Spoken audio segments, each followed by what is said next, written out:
Sveiki, gerbiami ir mėly Dešinio proto tinklaladės klausytojai. Dešinysis protas yra Europietiškos dešinės instituto kuriama tinklalaidė. Čia kalbame apie politiką, kultūrą, istoriją. Prie mikrofono studijoje Teodoras Žukas. Šiandien mūsų studijoje sveikinuosi su Mykolo Riomerio universiteto docentu, daktaru Sauliumi Spurga. Sveiki atvykę. Labą dieną.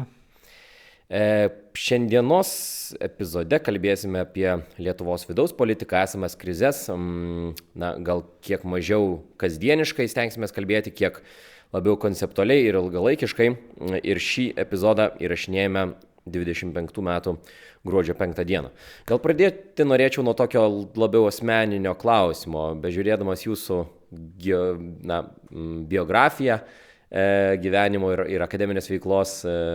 Pamačiau, kad jūs pradžioje studijavote medicinos mokslus. Kaip gavosi taip, kad iš medicinos tapote politologų ir politinių sistemų tyrėjų? Ne tik studijavau, bet ir baigiau.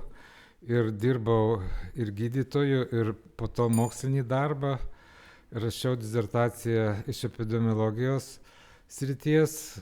Ten buvo epidemiologijos toks institutas Maskvoje, net išlaikiau kandidatinio minimumo egzaminus tuo metu vadinamus, o pasirinkau mediciną todėl, kad sovietiniais laikais nemačiau, ką daugiau studijuoti. Neįsivaizdavau, kad galiu studijuoti kažką susijusį su socialiniais dalykais, nes tai buvo perdėm ideologizuota. Aš dabar galiu pasakyti jau kaip mokslininkas, kad šitas sritis sovietiniais laikais gal nukentėjo daugiausia. Žinoma, čia gal sunku tai pasakyti, bet šiaip ar taip techniškieji mokslai, gamtos mokslai, jie dar buvo kažkokie tai mokslai. O tai, ką mes vadinam socialiniais mokslais, tai praktiškai kaip ir nebuvo. Tai buvo tik tai partijos nurodymų kaip vykdymas ir labai ideologizuota. O po to aš nuo pirmos dienos tapau sąjūdžio nariu, perėjau dirbti į sąjūdį etatinių darbuotojų, buvau vienas iš pirmųjų. Tada aš labiausiai domėjausi tautinių mažumų klausimų. Buvo tokia nacionalinių reikalų komisija sąjūdyje, tai su ja dirbau. Ir kadangi sąjūdžiui priklausė atgimimas, tai net nekeisdamas darbovietės, tuo metu aš jau nemažai rašydavau, tapau pirmo Lietuvos nepriklausomo savaitraščio Atgimimas redakcijos nariu. Ir po to buvau pakviestas į Laisvosios Europos radiją, kuriame dirbau apie 13 metų Vilniuje ir Pragoje, taip kad štai sąjūdis ir pervarta ir nepriklausoma Lietuva nunešė ir mano karjerą visai kitą kryptimį. Tai čia tam tikrą dedukciją galėtume gal vesti apie tą netokį didelį ideologiškumą, gamtamokslių bendrai tariant, iš pirmos ir sąjūdžio kartos, ir pirmos šitos nepriklausomos valstybės politikų kartos nemažai mes turime, tarkim, fizikų, ar ne? Tarkim, tas pats Andrius Kubilius fizikas yra. Tai čia, iš to jūsų rato, sakykime, ankstyvaisiais 90-aisiais nemažai buvo žmonių, kurie buvo ne iš, tarkim, humanitarinių ir socialinių mokslo, ar ne? Tai buvo visokių, buvo žmonių, kurie patys savo karjerą kūrė. Buvo iš fizikos mokslų, aš taip neatskirčiau. Buvo įvairių likimų. Štai neseniai bendravau su akademiku Antanu Buraču, tai jisai iš ekonomikos srities ir vykdė tokius originalius gana tyrimus. Įsivaizduokit, Sovietų Sąjungoje jisai modeliavo makroekonomikos dalykus startuodamas nuo vartotojo, kas buvo labai revoliucinga, nes tuo metu nuo viršaus buvo planuojama. Taip sakant, investicijos ir tada jau toliau tarsi viskas suprantama. Bet iš tikrųjų, štai kaip tik šiom dienom vėlgi bendravau su Aleksandru Abišala, kuris buvo premjeras, tai tikrai fizikas ir labai tas fizinis mąstymas jaučiasi iki šiol, kaip ir Andrius Kubilius fizikas. Tai sąjūdžio iniciatyviniai grupiai, sąjūdžio pradžioj, aš sakyčiau, kad čia buvo ir taip, bet tas intelektas tikrai buvo toj pusėje Ir iš tikrųjų tai buvo netgi ir problema, kadangi pervartos laikotarpyje, aš kalbu dabar apie absoliučiai kitą dalyką, apie mūsų valstybės startą, kad į valstybės tarnybą, į kitas svarbias pozicijas pateko labai nemažai iš fizikos, techniškųjų, gamtos mokslų, kadangi tuo metu kaip ir keitėsi ta darbo rinkos struktūra ir įvairūs institutai, įvairios gamyklos užsidarė, o reikėjo labai valstybės tarnybą. Ir labai nemažai jų atėjo į valstybės tarnybą iš fizikos, chemijos, gamtos mokslų. Ir tai irgi paliko tam tikrą antspaudą, ir nepasakyčiau, kad labai gerą, nes vis dėlto techniškieji mokslai irgi uždeda tam tikrą antspaudą ir jeigu tai iš tikrųjų labai ryškiai matosi, o tuo metu taip ir matėsi, tai irgi suteikia tam tikrą specifiką. Istorijos lauke tai profesorius Gudavičius žinomas yra, kuris pirmiausia inžinerijos mokslus krimto ir po to perėjo į istoriją. Bet gerai, mes dėkui šitą pasidalinimą, mes periname prie šių dienų situacijos, politinės situacijos, vadinkim, diagnozės. Ir mano pirmasis klausimas toks būtų, įsivertinant, kur mes šiandien esame. Mano prielaida būtų tokia, kad šiandien vidaus politikos požiūriu Lietuva esti vienoje kebliausių padėčių per ilgą 30-metį mūsų nepriklausomybės. Iš esmės, ar sutiktume su tokia prielaida, turint omeny visą tai, kas vyksta 25 metų pabaigoje, mes lokalizuojame save geografiškai ir laikiškai, ar ne? Vardinti visų tų fenomenų net turbūt nereikia, bet iš esmės protestai, kultūrininkų, tai, kas vyksta, kas liečia nacionalinį transliuotoją, Remigijaus Žemaitaičio, ir retorika, ir veiksmai, ir viskas kitkas. Kaip jums atrodo, kur mes esame šiandien? Jeigu jūs suformulavot klausimą, ar čia yra tam tikra krizinė situacija, kuri giliausia per 35 metus, tai aš tikrai nesutikčiau. Buvo kur kas didesnių išbandymų ir Lietuvos demokratijai, valstybei ir visuomeniniai santvarkai. Tai visų pirma išskirčiau prezidentinę krizę 2003-2004 metais, prezidento Rolando Pakso atstatydinimą, impeachmentą. Tai buvo visiškai unikali situacija, kaip žinote, ES valstybių tarpe dar nėra buvę tokio precedento. Ir tai buvo labai gilus, skausmingas procesas. Iš tikrųjų irgi daugelis žmonių, ypač intelektualų, kultūrininkų, protestavo, bet suprantama, kad prezidentą išrinktą tiesioginiu būdu atstatydinti, tai yra ypatingai išskirtinis atvejis, ypatingai skausmingas, kuris sukrėtė iš tikrųjų pagrindus ir negalėjo sukrėsti. Ir kai ta situacija klostėsi, tai mesgi nežinojom, kur viskas krypsta. Ir iš tikrųjų labai buvo įtempta, visuomenė suskaldyta. Antrą tokį atvejį išskirčiau irgi nemažiau sudėtingą, tai kuris užsitęsė labai ilgai, tai 2009-2012 metų, ta vadinama violetinė istorija, kuri irgi visiškai sukėlė chaosą. Tai buvo tarsi laivas blaškomas, nežinia kur, ir suskaldyta visiškai Lietuva. Viena televizija praneša vieną, kita televizija visiškai kitą. Jokie argumentai negalioja. Aš atsimenu, tuo metu užėmiau tokią poziciją, kad aš nusprendžiau, nors turėjau aiškę nuomonę, iš vis nieko nepasisakyti šito klausimu, nes absoliučiai ką tu be pasakytum, tai tik tai dar žibalo pilimas į ugnį. Buvo tokie vaizdai neįtikėtini, kad jeigu mūsų psichologai universiteto kažką pasisako, tai iškart atlėkia kelios televizijos, vaikosi tuos dėstytojus po mūsų koridorių su kameromis.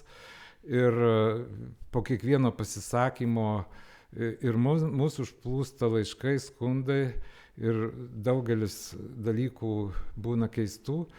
Ir iš tikrųjų atkreipkim dėmesį, kad tuo metu buvo situacija po ekonominės gilios krizės, po gilaus labai sukrėtimo, kai buvo mažinama viskas, visos išmokos ir pensininkų, ir įvairūs išmokėjimai investicijos. Tai buvo labai milžiniška emigracija iš Lietuvos ir dar, kai klostosi šitą, sakyčiau, beprotišką istoriją, iš tikrųjų buvo labai sunki ta situacija.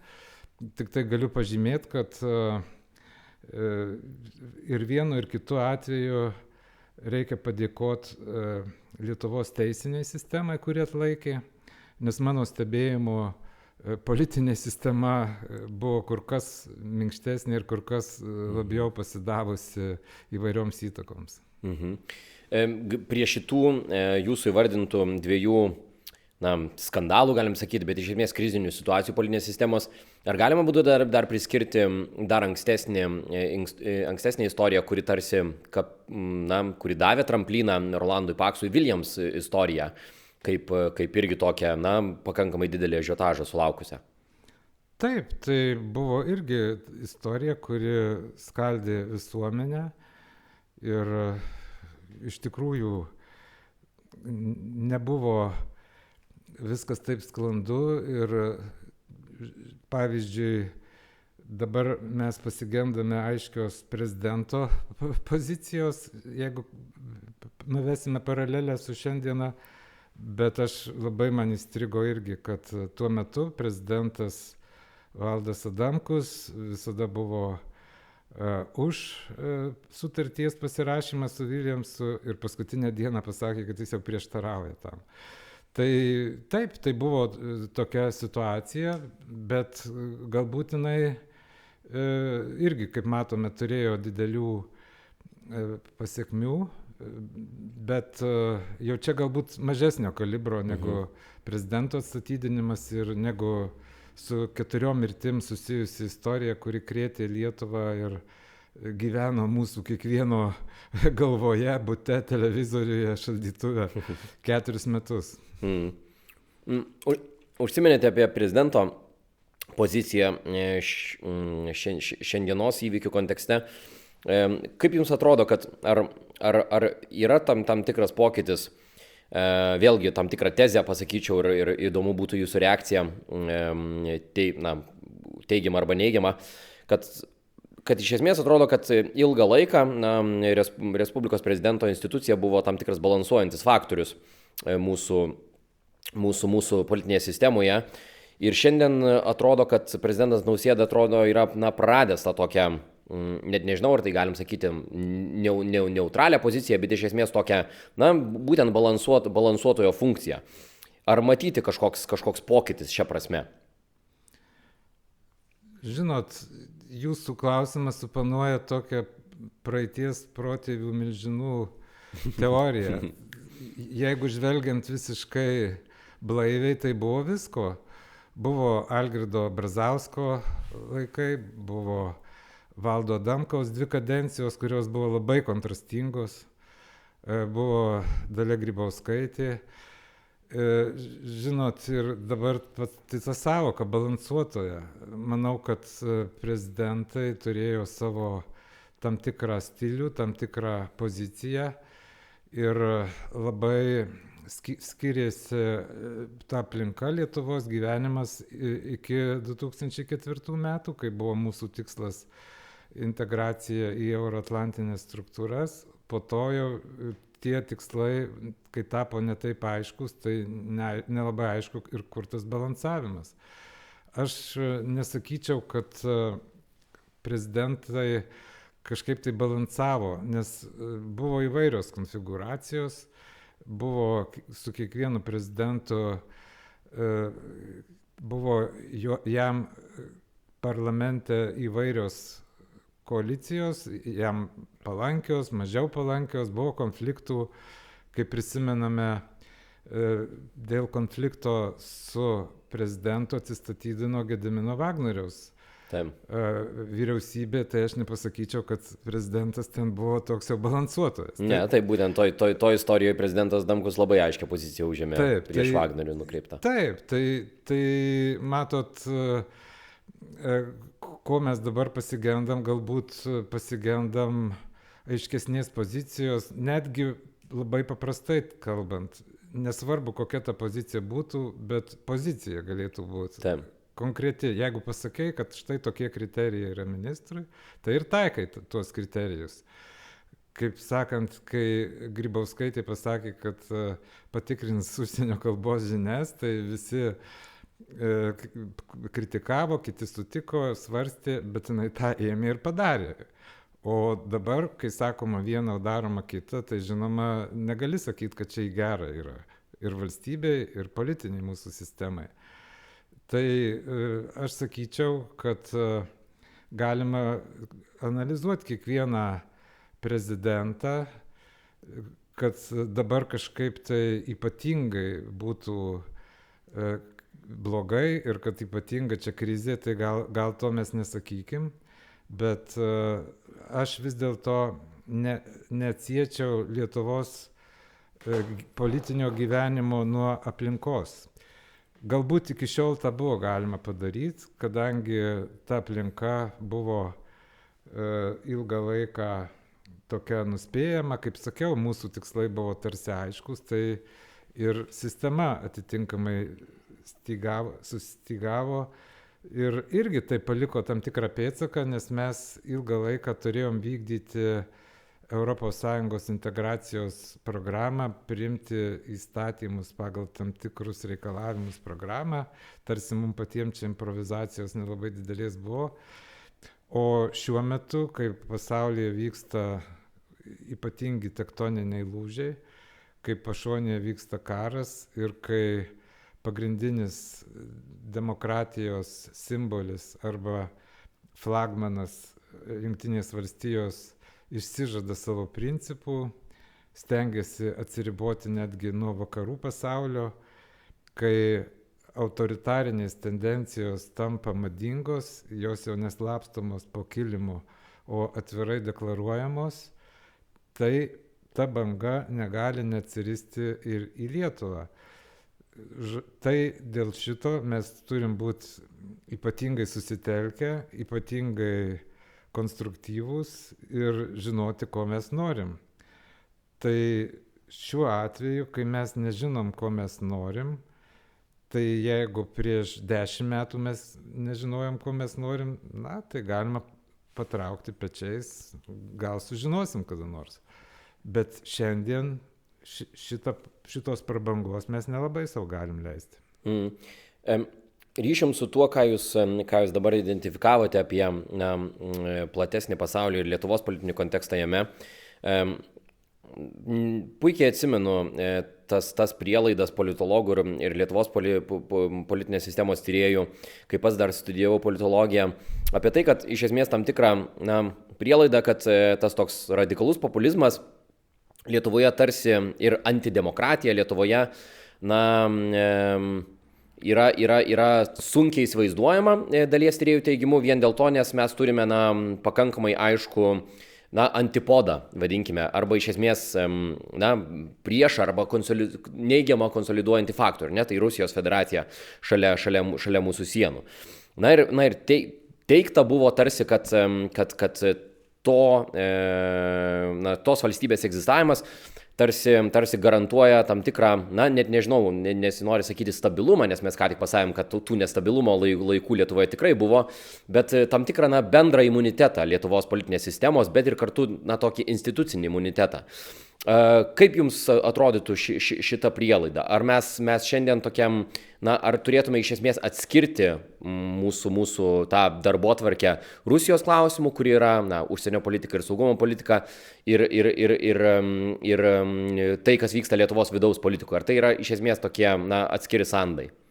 Ne, viskas susiję, viskas, kas vyksta globaliai, kas vyksta pasaulyje, turi įtakos Lietuvoje ir gal, kai jūs studijavo, tai buvo ir teisinga mintis, bet priminčiau, kad jau per pastarąją prezidento rinkimų kampaniją daugelis buvo sukrėsti, pamatė, kad Vaitkus egzistuoja ir jo šalininkai irgi egzistuoja. O dabar... Ir surenka beveik 10% balsų. Taip, ir tai jau yra vis dėlto pastebima visuomenės dalis. Ir kita vertus, dabar Malkelių pameta į tą radikalizmo žaizdrą, be abejo, tarptautinė padėtis. Aš esu VDEM instituto demokratijos ekspertas, tai pagal šito instituto ir pagal visų kitų demokratijos reitingų duomenis dabar apie 40 valstybių pasaulyje, o gal net daugiau, žengia autoritarizmo keliu.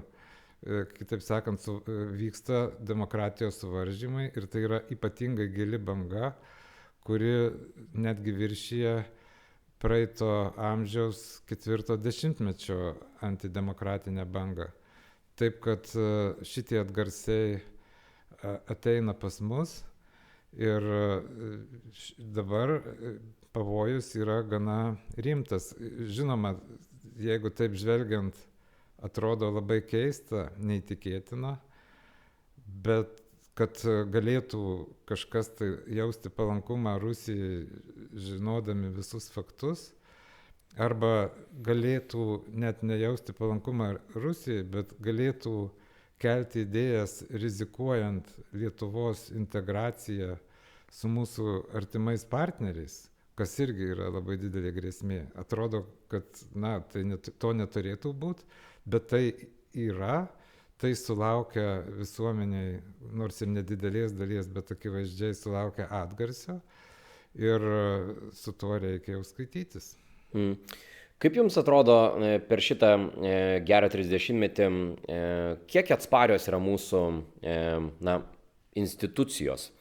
Iš esmės tos plačiosios, Jūs paminėjote, kad per vėlgi tuos didžiausius sukrėtimus teisinė sistema iš esmės buvo toks pagrindinis garantas, vadinkim, demokratijos išlaikymo. Kaip Jums atrodo, ar yra jau mūsų institucijos tam tikroje tokia geroje demokratinėje inercijoje ir iš esmės ar yra atsparios? Kaip jau minėjau, iš tikrųjų ir toliau laikausi savo nuomonės, kad teisinė sistema yra labai tokia tvirta. Iš tikrųjų, kaip sakant, taikos metu jie atrodo gal net ir per daug kieta, bet krizinėse situacijose tai pasiteisina. Dėl Lietuvos sistemos yra į teisinę sistemą, dokumentų sistemą įdėta labai daug labai stiprių saugiklių, o dėl politinės sistemos, tai žinot, aš jau nežinau, kur mes einam dabar. Tiesiog nežinau, aš taip sakant pats savo galvoju, žinot, kaip ir krepšinio komandos rinktinės būna galbūt kartos susidėsto, kad gerų žaidėjų daug, po 10 metų žiūrėk, jau yra netokie geri, po to vėl gal ateis talentai, bet šiuo metu man yra sunkiai suprantami, kokie čia procesai vyksta, kodėl yra prarasta kryptis, kodėl yra prarastas stuburas, kodėl staiga tarsi mostelėjus burtų lazdele neliko kompetencijos, atsakomybės, politikų etikos kriterijų, kur tai dingo, aš nežinau. Jūs matytumėte šitą, čia metaforą tą iš tikrųjų įdomiai pasakėte, kaip tarsi sporto komandose, kokia pavyzdžiui Olandijos futbolo rinktinė nesenai išgyveno tokią kartų kaitą ryškę, kaip ir prieš kokius 8-6 metus net nedalyvaudavo nei pasaulinio, nei Europos futbolo čempionatuose, dabar vėl tarsi yra, kaip Lietuvos rinktinė tuo įsitikino, vėl yra elite futbolo komandų.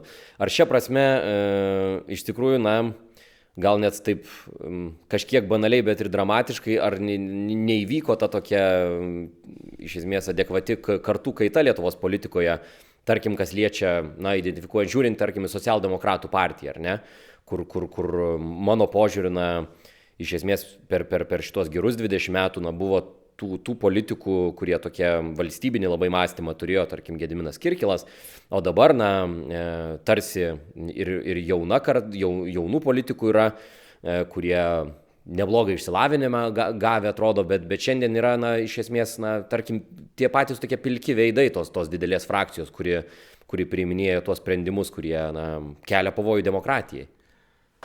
Iš tikrųjų, jūs teisingai pasakėt, nežinau net ką pridurti, čia yra turbūt giluminė problema, reiktų pažiūrėti ir panalizuoti. Partijos gauna ir valstybės finansavimą, įdomu, kaip jį panaudoja, vis dėlto turėtų partijos jausti atsakomybę, ugdyti savo politikus, ypač tradicinės partijos turinčios tūkstančius narių, turėtų turėti tą politiką. Matyt, čia įvyko ir nesėkmingi tam tikri dalykai, grinai konkretūs, jeigu kalbėti.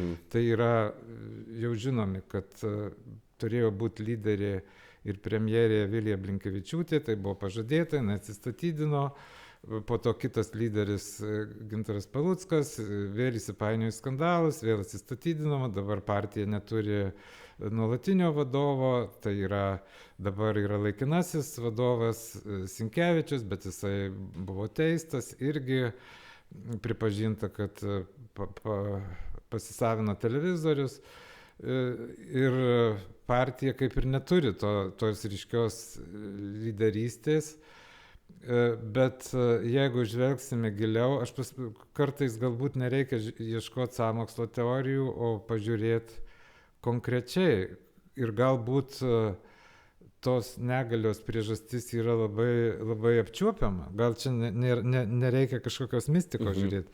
Aš tai pavyzdžiui manau, kad vis dėlto nežinau, ar politikai ras laiko apsvarstyti šitą, bet net nevyksta diskusija, kad yra labai vis dėlto nepasiteisinus Lietuvos konstitucijos nuostata, kuri neleidžia Seimo nariams turėti jokių kitų pajamų. Ir pavyzdžiui, jeigu ką aš matau iš savo sferos akademinės, tai joks profesorius, joks docentas niekada neis į politiką. Nes jisai rizikuoja savo asmeniniu gyvenimu ir rizikuoja, kad jisai po 5 metų liks be nieko, nes pas mus reikalavimas yra parašyta, kad yra publikacijos darbai per pastaruosius 5 metus. Tai po 5 metų jisai jau bus ne profesorius, jis bus asistentas arba lektorius, tai jūs suprantat, kad tai yra žlugusi karjera. Ir mano klausimas yra, kas yra blogai, jeigu Seimo narys dėstys universitete. Kas čia yra blogai? Jeigu pažiūrėsi praktiką, tai tikrai yra nesulyginamai daugiau tokių valstybių, kur yra suderinama veikla, galbūt jinai ribota, reglamentuota, ir tada tiesiog ateina didesnis žmonių ratas ir galbūt išlaikomas didesnis santykis, ryšys su visuomenė, su jos problemomis, o dabar mes matome, kad iš vienos pusės dėstyti neleidžiama, iš kitos pusės ministras pirmininkas nueina į firmos valdybos posėdį po ministrų posėdžio ir balsuoja, ir lyg tai ir nieko. Tai matot, tie griežti apribojimai, jie išvirsta į savo karikatūrą. Taip. Aš absoliučiai su jumis sutinku ir man atrodo, čia yra per retai apie tai kalbama, kiek iš esmės ydinga yra šita nuostata, kuri prieš kiek atsimenu, prieš 14 metų priimta buvo, nes jeigu neklystu, pačioje nepriklausomybės aušroje nebuvo šitos nuostatos. Tai jos nebuvo, bet tai yra parašyta Lietuvos Respublikos konstitucijoje. Tai čia buvo išaiškinimas Konstitucinio teismo. Taip, po to buvo išaiškinimas, ten buvo ir vienaip, ir kitaip, o po to buvo išaiškinimas, bet matot, kai Konstitucijoje taip užrašyta, tai kai kas kaltina Konstitucinį teismą. Tai čia Konstitucinio teismo negali kaltinti, kad jis taip išaiškino. Jeigu taip parašyta, tai taip ir išaiškino. Taip, bet fundamentaliai absoliučiai sutinku, kad tai yra labai didelė problema ir iš savo aplinkos ne kartą esu girdėjęs tam tikrų, būtent minčių apie tai, kad tai tikrai užkerta kelią net pabandyti eiti į politiką, šiuo atveju konkrečiai, tarkim, balotruotis į Seimą dėl to tokio nestabilumo. Tai jūs įsivaizduojat, kiek Lietuva netenka ir tada galima jau portretą tam tikrą nupiešti žmogaus, kuris eina į Seimą, jis jau kažkokiais kitais motyvais vadovaujasi. Taip.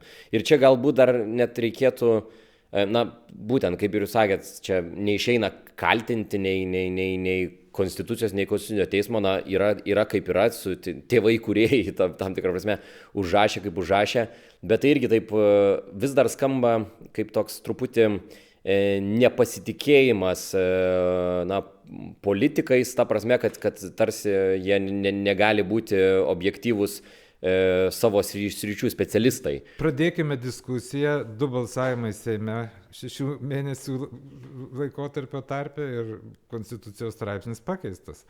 Čia nėra tas straipsnis, kuris būtų įtvirtintas kaip po referendumu, tai keičiamas. Ir suprantat, tuo metu rašė taip, kaip jie galvojo. Aš labai nemažai esu bendravęs su konstitucijos kūrėjais ir su profesorium Vytautu Sinkevičium ir su profesorium Egidijumi Irašiūnu.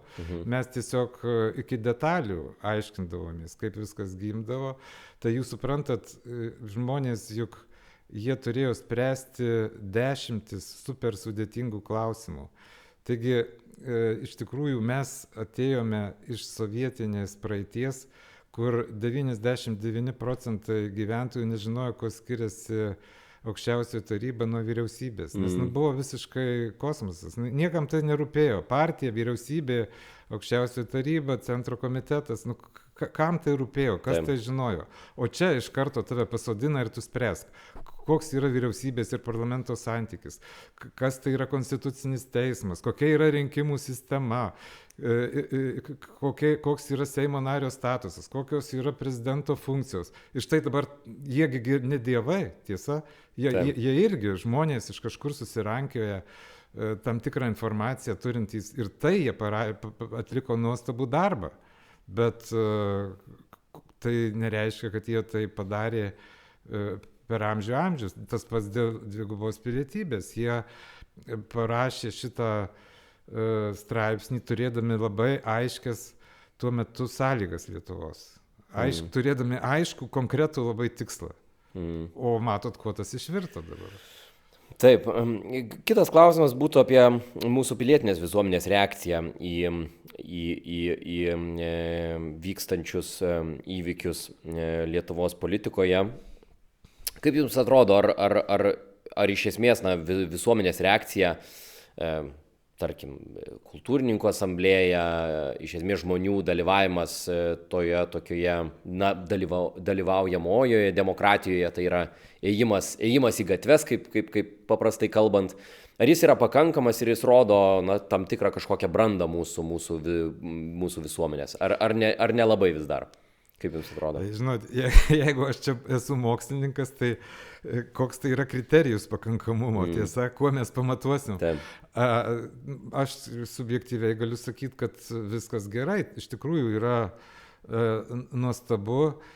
Aš čia net šypsodamasis pro ūsą galiu pasakyti, kad tarsi pildosi mano prognozės.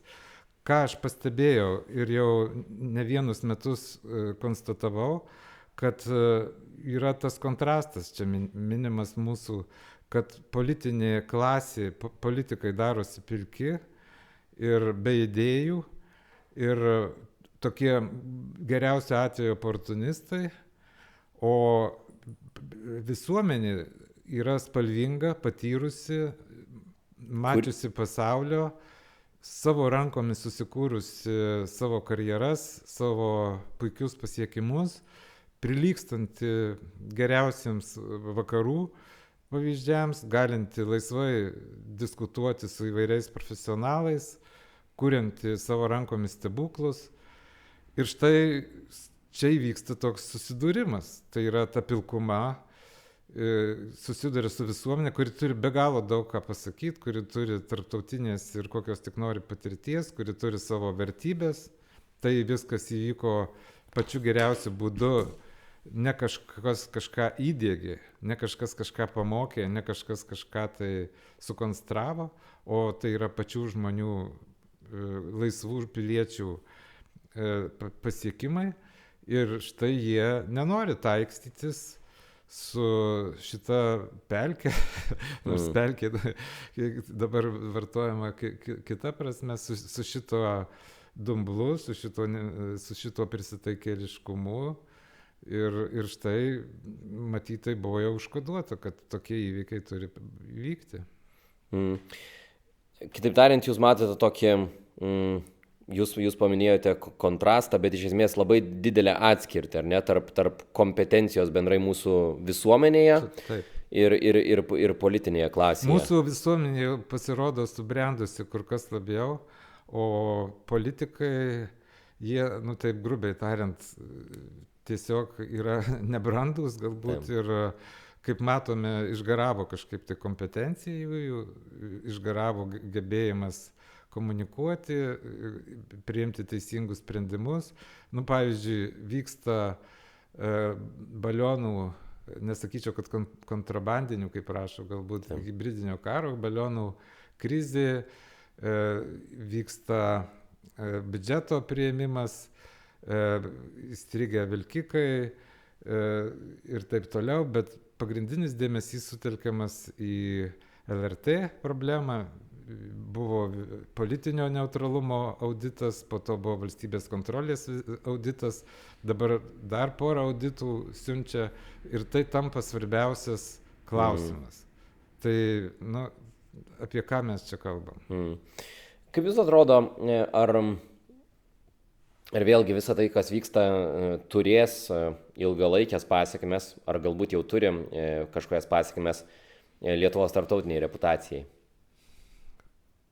Matot, iš tikrųjų, aš daug rimčiau šitą klausimą matau, negu čia jūs suformulavote. Aš įžvelgiu tokią situaciją, kad Lietuva turi būti pastebima ir turi turėti balsą ir turi gebėti kalbėti su partneriais vakarų ta kalba, kurią tie partneriai pripažįsta ir gerbia. Tai jeigu tai būtų tik reputacijos klausimas, tai dar čia galima būtų diskutuoti, kiek reputacija ir kur mums reikalinga. Bet tai, ką mes maža valstybė turim, tai mes turim savo balsą ir savo ryšius. Jeigu mes būsime pilka autoritarinė valstybė, tai ji bus neįdomi. Kažkokia pakraščio pridvokusi valstybėlė, kuri užsidariusi savo autoritarinėme valdyme, kuri pažeidžia visus principus. Tai iš tikrųjų mes negalėsim nei patys sakyti, kodėl mums reikia, taip sakant, ginti, arba kodėl su mumis reikia solidarizuotis, kodėl mus iš vis reikia pastebėti. Mes galime pasakyti, kad mes giname demokratijos principus ir tada šitas pasakymas bus suprantamas ir išgirstas.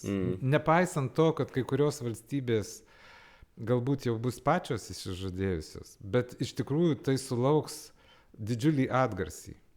O kad pasakyti, kad čia labai svarbi yra mūsų valstybė kaip tokia, jeigu jinai pati išsižada tų principų, tai aš neįsivaizduoju, kad autoritarinės valstybės solidarizuosi su mumis. Mes galime turėti ateitį tik demokratinėje aplinkoje ir kalbėti su demokratinėmis valstybėmis apie demokratijos principus.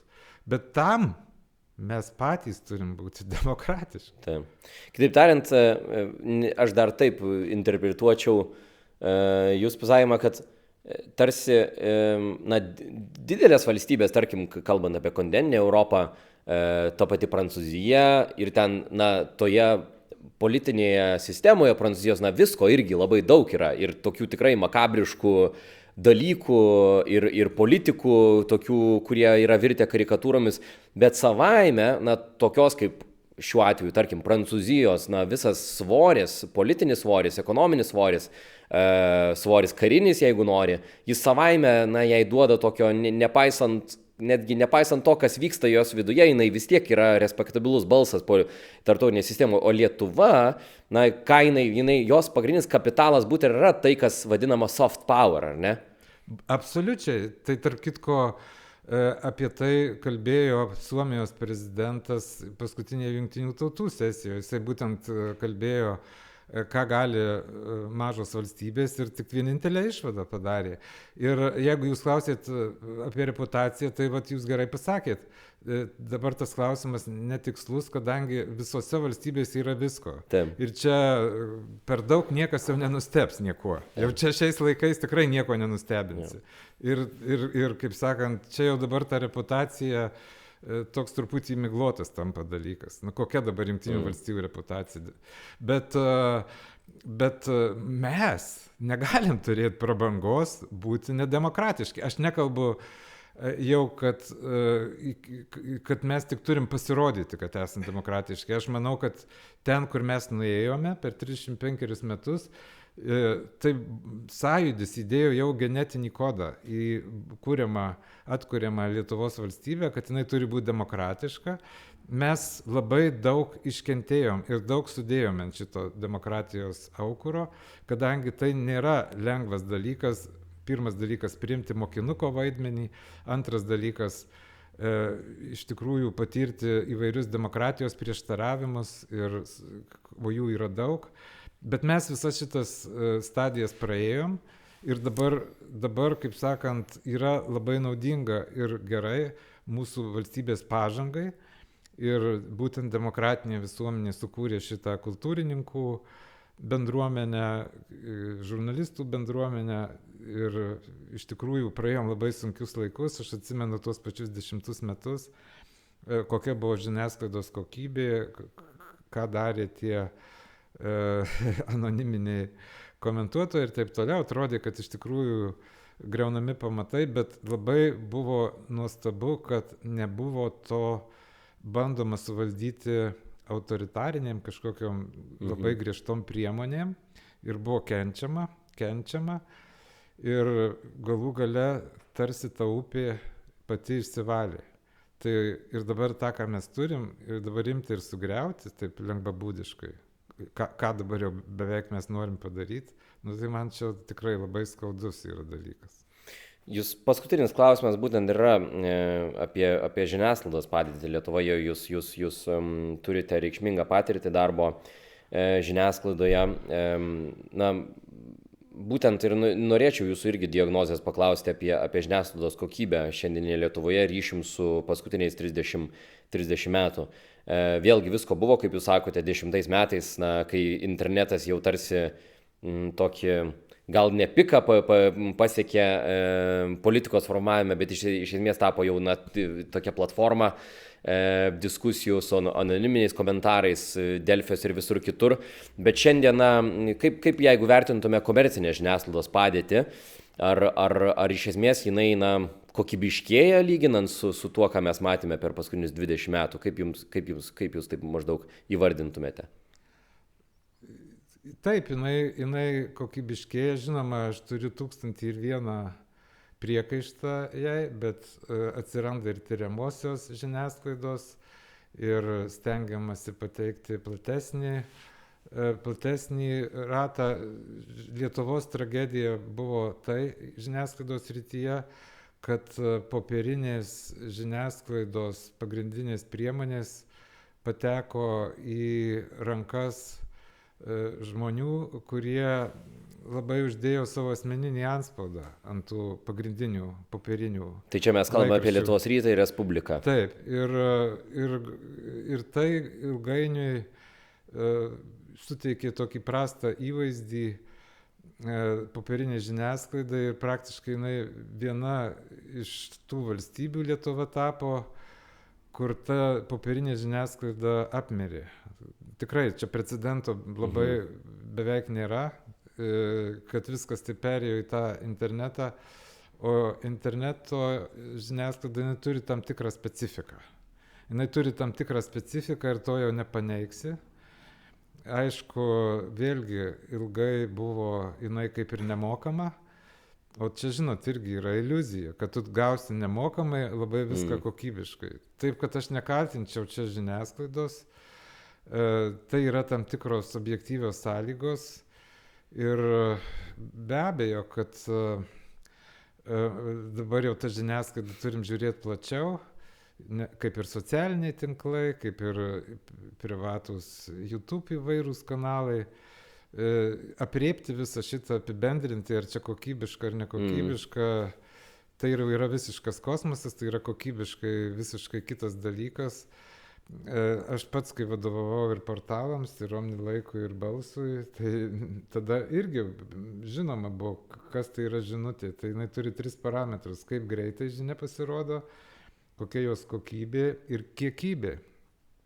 Tai be abejo, kad portalai orientuojasi į kiekybę. Ar žurnalistas per dieną parašo vieną gilų straipsnį, ar jisai 5 žinutes ištransliuoja. Tai natūraliai išeina, kad jis galėtų 5, bet mane be galo erzina ir trikdo, kad visada net ir gramatinių klaidų pilna. Tai nesuvokiama man šitas dalykas, tos visos antraštės ir taip toliau. Aš tikrai negalėčiau pasakyti, kad aš 10 balų. Bet vis dėlto yra ta ir nuomonių įvairovė, ir stengiamasi pateikti platesnį paveikslą, bet aišku, žiniasklaida yra tokia vienadienė, kaip ir visas gyvenimas. Taip. Labai mažai tos atminties yra. Įvykiai sprogsta tie skandalai ir jie nuplaukia ir jų nelieka. Man atrodo, kad iš tikrųjų svarbu labai, kad šiandienos žiniasklaida ir čia sunku ją įvardinti, komercinė, nekomercinė, bet iš esmės turime tokią tam tikrą prasme pozityvę fragmentaciją, ar ne, žiniasklaidos, kai turime tokias platformas kaip Siena, kaip Laisvės televizija, kaip atskiri, net nežinau, galim sakyti, įtakingi youtuberiai, kaip Skirmantas Malinauskas, kurie irgi yra tam tikros žiniasklaidos priemonės ir kurios yra labai decentralizuotos. Ir tai turbūt Amerikoje tai mes matom kaip tik ten radikalizmo tam tikrus burbulus toje pusėje, bet Lietuvoje šią prasme mes irgi matome, aišku, su Janutienės kokiu visu to pelkę. Politikai dabar turi savo. Taip, čia galėtume gerus kelis tuzinus įvardinti. Gerai, tai ačiū Jums, ponas Spurga, kad atėjote pas mus į studiją, ačiū už pokalbį. Mūsų klausytojams primenu, kad šiandien kalbėjome su Mykolo Riomerio universiteto docentu Sauliumi Spurga. Mūsų laidų archyvą galite rasti YouTube ir Spotify platformose. Prie mikrofono studijoje su Jumis buvo Teodoras Žukas. Iki kitų kartų. Ačiū. Thank you.